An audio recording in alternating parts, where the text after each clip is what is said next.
Hi hello, ലല്ലുമാസ് വേൾഡിലേക്ക് സ്വാഗതം. ഇന്നേ ഞങ്ങൾക്ക് നോമ്പ് തുടങ്ങി, പിന്നെ എന്നാ കറി വെക്കും എന്നുള്ള ടെൻഷനാണ്. അപ്പോൾ പെട്ടെന്ന് ഈ പച്ചക്കറിയൊക്കെ എന്നും കഴിക്കുമ്പോൾ നമുക്ക് മടുക്കും. വെറൈറ്റി ആയിട്ട് ഇന്ന് കുറച്ച് ചമ്മന്തിയും ചോറും കഴിച്ചാലോ എന്ന് വിചാരിച്ചു.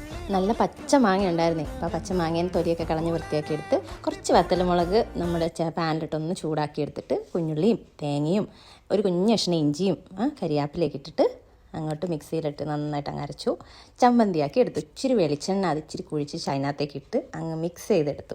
നല്ല മണമൊക്കെ വരുന്നുണ്ട്, വെളിച്ചെണ്ണയുടെയും ആ മാങ്ങയുടെയും ആ ഉണക്കമുളകിൻ്റെയും വറുത്തതിൻ്റെയൊക്കെ ഒരു ടേസ്റ്റ്. പിന്നെ നമ്മുടെ ഫേവറേറ്റ് ബീട്രൂട്ട് അച്ചാർ അത് എപ്പോഴും സൈഡിൽ കാണുമല്ലോ. അപ്പോൾ അതുകൂടെ ഇതുമായിട്ട് മിക്സ് ചെയ്ത് നല്ല ചൂട് ചോറിനകത്തേക്ക് ഇട്ട് നല്ല ഉരുട്ടി അങ്ങ് കഴിക്കുമ്പോൾ ആഹാ എന്താ ടേസ്റ്റ്. വേറെ എത്രയോ കറി ഉണ്ടെങ്കിലും അതിൻ്റെ ടേസ്റ്റ് പറഞ്ഞറിയിക്കാൻ പറ്റത്തില്ല. എന്താണേലും ആദ്യം ഇത്രയും കഴിച്ചു കേട്ടോ, അത് കഴിഞ്ഞിട്ട് ഇത്രയും കൂടെ ഞാൻ കഴിച്ചായിരുന്നു. എന്തായാലും അടിപൊളിയായിരുന്നു, സൂപ്പർ.